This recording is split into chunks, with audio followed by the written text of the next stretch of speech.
Will ChatGPT cause people to lose their jobs? Well, the answer is yes. Well, we all knew it was coming. There's been plenty of hype around ChatGPT and it's finally taken its first victim. Let's have a look at the education sector. Chegg is an educational services company and it's experienced a 42% drop in stock value after ChatGPT began impacting its new customer growth rate. Chegg helps people study, helps them with final exam preparations and proofreading their final essays. Chegg makes most of its money from subscriptions, starting at $15.95 a month USD, and its main revenue source is under attack now as students see AI chatbots as an alternative to paying for their service. Their Chief Executive Officer Dan Rosenwig said earlier, "In the first part of the year, we saw no noticeable impact from ChatGPT on our new account growth, and we're meeting expectations on new signups. However, since March, we saw a significant spike in student interest in ChatGPT, and now we believe it's having an impact on our new customer growth rate." Chegg's not the only one to be hit.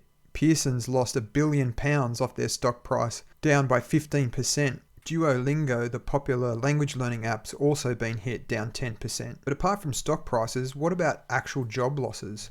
Well, because of IBM's involvement in AI, it plans to pause hiring of certain roles within the company. With certain back office roles, IBM plans to replace approximately 7,800 jobs with AI and automation over the next 5 years. IBM CEO Arvind Krishna mentioned that the hiring pause would include 26,000 jobs for non-customer facing roles like human resources, and that 30% of those roles could be replaced by AI.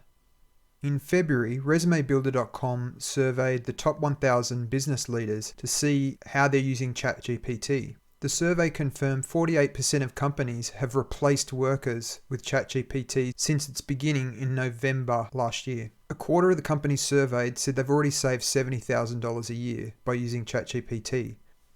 How are companies using ChatGPT? Well, the main focus looks like they're using it to write code.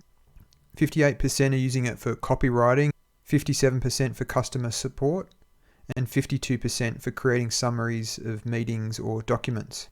The majority of companies are also using ChatGPT for hiring, write job descriptions, draft interview questions, and use it to respond to applicants. So which sectors is it going to affect the most? AI is already being used in the finance and banking sector, with 56% of banks having already implemented AI. The media, marketing, and legal services industries are also being effective. It's estimated that AI will write 90% of news articles within 15 years. ChatGPT is already being used by media outlets. So have you been using ChatGPT or AI in your job? Let me know in the comments below. Also, if you'd like to keep up to date and future-proof yourself and maybe upskill, feel free to sign up to my newsletter below. See you in the next one.